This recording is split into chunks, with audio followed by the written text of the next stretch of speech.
O conto a seguir foi postado especialmente aos que possuem alguma limitação à leitura, tais como os deficientes visuais, os idosos, os dislexos, entre outros.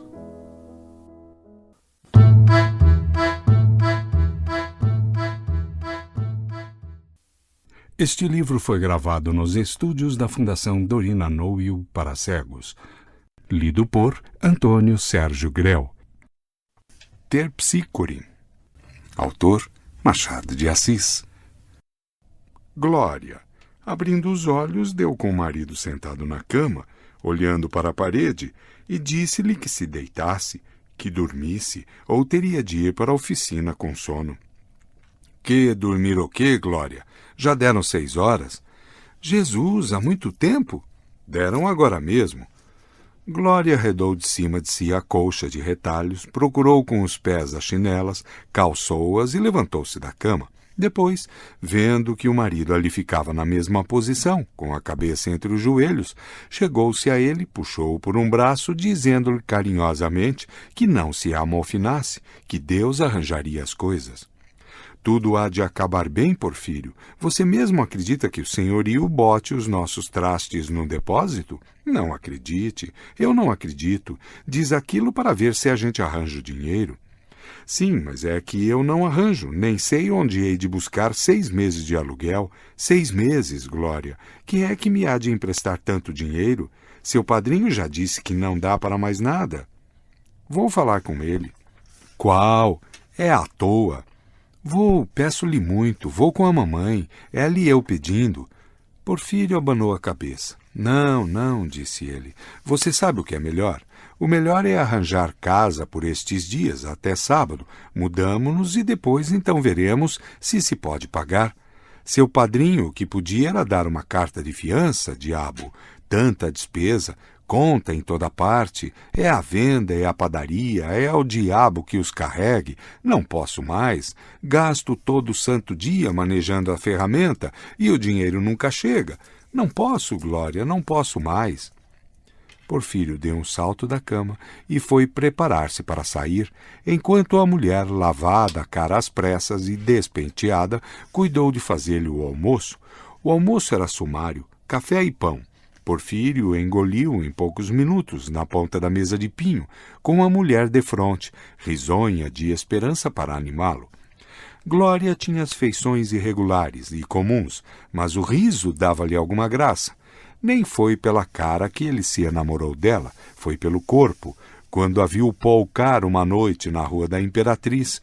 Ia passando e parou defronte da janela aberta de uma casa onde se dançava. Já achou na calçada muitos curiosos. A sala, que era pequena, estava cheia de pares, mas pouco a pouco foram-se todos cansando ou cedendo o passo à Glória. Bravos a rainha! Exclamou o entusiasta.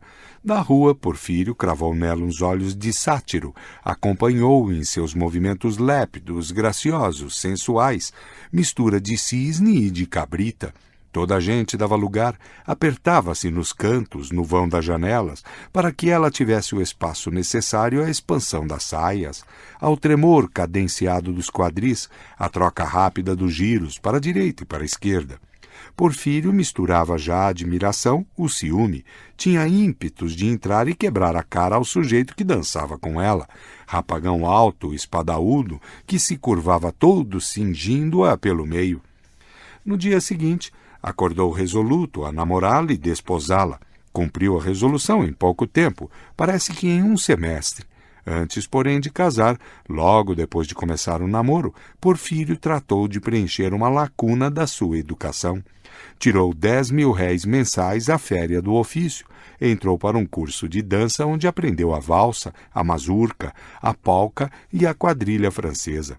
Dia sim, dia não, gastava ali 2 horas por noite, ao som de um ofíglide e de uma flauta, em companhia de alguns rapazes e de meia dúzia de costureiras magras e cansadas. Em pouco tempo estava mestre. A primeira vez que dançou com a noiva foi uma revelação. Os mais hábeis confessavam que ele não dançava mal, mas diziam isso com um riso amarelo e uns olhos muito compridos. Glória derretia-se de contentamento. Feito isso, tratou ele de ver casa, e achou esta em que mora, não grande, antes pequena, mas adornada na frontaria por uns arabescos que lhe levaram os olhos. Não gostou do preço, regateou algum tempo, cedendo ora 2.000 réis, ora 1, ora 3, até que, vendo que o dono não cedia nada, cedeu ele tudo. Tratou das bodas. A futura sogra propôs-lhe que fossem a pé para a igreja, que ficava perto. Ele rejeitou a proposta com seriedade, mas, em particular, com a noiva e os amigos, riu da extravagância da velha, uma coisa que nunca se viu. Noivos, padrinhos, convidados, tudo a pé, a laia de procissão. Era caso de levar assobio. Glória explicou-lhe que a intenção da mãe era poupar despesas. Que poupar despesas? Mas se um dia grande como esse não se gastava alguma coisa, quando é que se havia de gastar? Nada, era moço, era forte, trabalho não lhe metia medo. Contasse ela com um bonito cupê, cavalos brancos, cocheiros de farda, até abaixo e galão no chapéu. E assim se cumpriu tudo. Foram bodas de estrondo, muitos carros, baile até de manhã. Nenhum convidado queria acabar de sair. Todos forcejavam por fixar esse raio de ouro, como um hiato esplêndido na velha noite do trabalho sem tréguas. Mas acabou. O que não acabou foi a lembrança da festa, que perdurou na memória de todos e servia de termo de comparação para as outras festas do bairro ou de pessoas conhecidas. Quem emprestou o dinheiro para tudo isso foi o padrinho do casamento, dívida que nunca lhe pediu depois e lhe perdoou à hora da morte.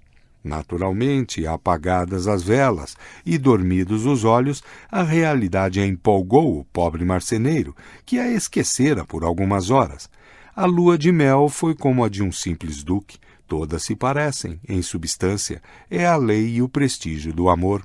A diferença é que Porfírio voltou logo para a tarefa de todos os dias. Trabalhava 7, 8 horas numa loja. As alegrias da primeira fase trouxeram despesas excedentes. A casa era cara, a vida foi se tornando áspera e as dívidas foram vindo, sorrateiras e miudinhas. Agora 2.000 réis, logo 5, amanhã 7 e 9. A maior de todas era a da casa, e era também a mais urgente, pois o senhorio marcara-lhe o prazo de 8 dias para o pagamento, ou metia-lhe os trastes no depósito. Tal é a manteiga com que ele vai untando agora o pão do almoço. É a única, e já tem o ranço da miséria que se aproxima. Comeu às pressas e saiu quase sem responder aos beijos da mulher. Vai tonto, sem saber que faça, as ideias batem-lhe na cabeça à maneira de pássaros espantados dentro de uma gaiola. Vida dos diabos, tudo caro, tudo pela hora da morte, e os ganhos eram sempre os mesmos. Não sabia onde ia parar se as coisas não tomassem outro pé. Assim é que não podia continuar. E soma as dívidas, tanto aqui, tanto ali, tanto acolá, mas perde-se na conta ou deixa-se perder de propósito para não encarar todo o mal. De caminho vai olhando para as casas grandes, sem ódio, ainda não tem ódio às riquezas, mas com saudade, uma saudade de coisas que não conhece, de uma vida lustrosa e fácil, toda alagada de gozos infinitos. Às Ave-Marias, voltando a casa, achou Glória abatida. O padrinho respondeu-lhe que eles tinham as mãos rotas e não dava mais nada enquanto fosse um par de malucos. Mas o que dizia eu a você, Glória? Para que é que você foi lá? Ou então era melhor ter pedido uma carta de fiança para outro senhorio, par de malucos. Maluco é ele. Glória aquietou-o, falou-lhe de paciência e resolução. Agora, o melhor era mesmo ver outra casa mais barata, pedir uma espera e depois arranjar meios e modos de pagar tudo. E paciência, muita paciência. Ela, pela sua parte, contava com a madrinha do céu. Porfírio foi ouvindo, já estava tranquilo. Nem ele pediu outra coisa mais que esperanças. A esperança é a pólice do pobre. Ele ficou abastado por alguns dias. No sábado, voltando para casa com a féria no bolso, foi tentado por um vendedor de bilhetes de loteria que lhe ofereceu 2 décimos das Alagoas, os últimos. Porfírio sentiu uma coisa no coração, um palpite. Vacilou, andou, recuou e acabou comprando. Calculou que, no pior caso, perdia 2.400, mas podia ganhar, e muito. Podia tirar um bom prêmio e arrancava o pé do lodo, pagava tudo e talvez ainda sobrasse dinheiro. Quando não sobrasse, era bom negócio. Onde diabo iria ele buscar dinheiro para saldar tanta coisa, ao passo que um prêmio assim inesperado vinha do céu? Os números eram bonitos. Ele, que não tinha cabeça aritmética, já os levava de cor. Eram bonitos, bem combinados, principalmente um deles por causa de um 5 repetido e de um 9 no meio. Não era certo, mas podia ser que tirasse alguma coisa. Chegando a casa, na rua de São Diogo, ia mostrar os bilhetes à mulher, mas recuou, preferiu esperar. A roda andava dali a 2 dias. Glória perguntou-lhe se achara a casa e no domingo disse-lhe que fosse ver alguma. Porfírio saiu, não achou nada e voltou sem desespero. De tarde perguntou rindo à mulher o que é que ela lhe daria se ele trouxesse naquela semana um vestido de seda. Glória levantou os ombros. Seda não era para eles. E por que é que não havia de ser? Em que é que as outras moças eram melhores que ela? Não fosse ele pobre e ela andaria de carro. Mas é justamente isso, Porfírio, nós não podemos. Sim, mas Deus às vezes também se lembra da gente. Enfim, não podia dizer mais nada. Ficasse ela certa de que tão depressa as coisas... Mas não, depois falaria. Calava-se por superstição, não queria assustar a fortuna, e mirando a mulher com olhos derretidos, despia-lhe o vestido de chita, surrado e desbotado, e substituía por outro de seda azul. Havia de ser azul, com fofos ou rendas, mas coisa que mostrasse bem a beleza do corpo da mulher, e esquecendo-se em voz alta, corpo como não há de haver muitos no mundo. Corpo quê, Porfírio? Você parece doido? Disse Glória espantada. Não, não era doido. Estava pensando naquele corpo que Deus lhe deu a ela. Glória torcia-se na cadeira, rindo, tinha muitas cócegas. Ele retirou as mãos e lembrou-lhe o acaso em que o levou uma noite a passar pela Rua da Imperatriz, onde a viu dançando toda dengosa. E falando, pegou dela pela cintura e começou a dançar com ela, cantarolando uma polca. Glória, arrastada por ele, entrou também a dançar sério na sala estreita, sem orquestra nem espectadores. Contas, aluguéis atrasados, nada veio ali dançar com eles. Mas a fortuna espreitava-os. Dias depois, andando à roda, um dos bilhetes do Porfírio saiu premiado. Tirou 500.000 réis. Porfírio, alvoroçado, correu para casa. Durante os primeiros minutos não pôde reger o espírito. Só deu acordo de si no campo da aclamação. Era ao fim da tarde. Iam-se desdobrando as primeiras sombras da noite, e os 500.000 réis eram como outras tantas 1.000 estrelas na imaginação do pobre diabo, que não via nada, nem as pessoas que lhe passavam ao pé, nem os primeiros lampiões que se iam acendendo aqui e ali. Via os 500.000 réis, bem dizia que ele que havia tirado o pé do lodo. Deus não desampara os seus, e falava só resmungando, ou então ria, outras vezes dava ao corpo um ar superior. Na entrada da rua de São Diogo, achou um conhecido que o consultou sobre o modo prático de reunir alguns amigos e fundar uma irmandade de São Carlos. Porfírio respondeu afoitamente. A primeira coisa é ter em caixa logo uns 200 ou 300.000 réis. Atirava assim quantias grandes, embriagava-se de centenas, mas o amigo explicou-lhe que o primeiro passo era reunir gente, depois viria dinheiro. Porfírio, que já não pensava nisso, concordou e foi andando. Chegou a casa, espiou pela janela aberta, viu a mulher cosendo na sala, ao candeeiro, e bradou-lhe que abrisse a porta. Glória correu à porta assustada. Ele quase que a deita no chão, abraçando-a muito, falando, rindo, pulando. Tinham dinheiro, tudo pago, um vestido. Glória perguntava o que era, pedia-lhe que se explicasse, que sossegasse primeiro, que havia de ser 500.000 réis. Ele não quis crer. Onde é que ele foi arranjar 500.000 réis? Então Porfírio contou-lhe tudo, comprara 2 décimos dias antes e não lhe disse nada, a ver primeiro se saía alguma coisa. Mas já estava certo que saía, o coração nunca o enganou. Glória abraçou-o então com lágrimas. Graças a Deus tudo estava salvo e chegaria para pagar as dívidas todas? Chegava. Porfírio demonstrou-lhe que ainda sobrava dinheiro e foi fazer as contas com ela ao canto da mesa. Glória ouvia em boa fé, pois só sabia contar por dúzias. As centenas de mil-réis não lhe entravam na cabeça. Ouvia em boa fé, calada, com os olhos nele, que ia contando devagar para não errar. Feitas as contas, sobravam perto de 200 mil-réis. 200? Vamos botar na caixa. Não contando, acudiu ele, não contando certa coisa que hei de comprar. Uma coisa, adivinha o que é? Não sei.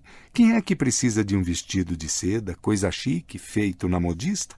Deixa disso, Porfírio. Que vestido o quê? Pobre não tem luxo. Bota o dinheiro na caixa. O resto boto, mas o vestido há de vir. Não quero mulher esfarrapada, então pobre não veste. Não digo lá comprar uma dúzia de vestidos, mas que mal faz. Você pode ter necessidade de ir a alguma parte assim mais arranjadinha. E depois, você nunca teve um vestido feito por francesa. Porfírio pagou tudo e comprou o vestido. Os credores, quando o viam entrar, franziam a cara. Ele, porém, em vez de desculpas, dava-lhes dinheiro, com tal naturalidade que parecia nunca ter feito outra coisa. Glória ainda opôs resistência ao vestido, mas era mulher, cedeu ao adorno e à moda, só não consentiu em mandá-lo fazer. O preço do feitio e o resto do dinheiro deviam ir para a Caixa Econômica. E por que é que há de ir para a Caixa? Perguntou ele ao fim de 8 dias. Para alguma necessidade, respondeu a mulher. Porfírio refletiu, deu 2 voltas, chegou-se a ela e pegou-lhe no queixo. Esteve assim alguns instantes, olhando fixo. Depois, abanando a cabeça. Você é uma santa.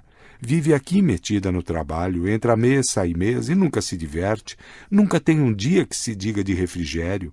Isto até é mal para a saúde. Pois vamos passear. Não digo isso. Passear só não basta. Se passear bastasse, cachorro não morria de lepra, acrescentou ele, rindo muito da própria ideia. O que digo é outra coisa. Falemos franco. Vamos dar um pagode. Glória opôs-se logo, instou, rogou, zangou-se, mas o marido tinha argumentos para tudo. Contavam eles com esse dinheiro? Não. Podiam estar como dantes, devendo os cabelos da cabeça, ao passo que assim ficava tudo pago, e divertiam-se. Era até um modo de agradecer o benefício a Nosso Senhor, que é que se levava da vida. Todos se divertiam, os mais reles sujeitos achavam um dia de festa. Eles é que haviam de gastar os anos como se fossem escravos. E ainda ele, Porfírio, espairecia um pouco, via na rua uma coisa ou outra. Ela, porém, o que é que via? Nada, não via nada, era só trabalho, mais trabalho. E depois, como é que ela havia de estrear o vestido de seda? No dia da glória, vamos à festa da glória. Porfírio refletiu um instante. Uma coisa não impede a outra, disse ele. Não convido muita gente, não. Patuscada de família. Convido Firmino e a mulher, as filhas do defunto Ramalho, a comadre Purificação, o Borges. Mais ninguém, Porfírio, isso basta. Porfírio esteve por tudo. E pode ser que, sinceramente, mas os preparativos da festa vieram agravar a febre, que chegou ao delírio. Queria festa de estrondo, coisa que desse o que falar. No fim de uma semana, eram 30 os convidados. Choviam pedidos, falava-se muito do pagode que o Porfírio ia dar e do prêmio que ele tirara na loteria. Uns diziam 2 contos de réis, outros 3, e ele, interrogado, não retificava nada. Sorria, evitava responder. Alguns concluíam que os contos eram 4, e ele sorria ainda mais, cheio de mistérios. Chegou o dia, Glória, a escada da febre do marido, vaidosa com o vestido de seda, estava no mesmo grau de entusiasmo. Às vezes pensava no dinheiro e recomendava ao marido que se contivesse, que salvasse alguma coisa para pôr na caixa. Ele dizia que sim, mas contava mal e o dinheiro ia ardendo. Depois de um jantar simples e alegre, começou o baile, que foi de estrondo, tão concorrido que não se podia andar. Glória era a rainha da noite. O marido, apesar de preocupado com os sapatos, novos e de verniz, olhava para ela com olhos de autor. Dançaram muitas vezes um com o outro, e a opinião geral é que ninguém os desbancava. mas dividiam-se com os convidados familiarmente. Deram 3, 4, 5 horas. Às 5 havia 1/3 das pessoas, velha guarda imperial, que o Porfírio comandava, multiplicando-se, gravata ao lado, suando em bica, consertando aqui umas flores, arrebatando ali uma criança, que ficara a dormir a um canto, indo levá-la para a alcova, alastrada de outras, e voltava logo batendo palmas, bradando que não esfriassem, que um dia não eram dias, que havia tempo de dormir em casa. Então, o Ophiclide roncava alguma coisa, enquanto as últimas velas expiravam dentro das mangas de vidro e nas arandelas. Para ler este conto, acesse www.poeteiro.com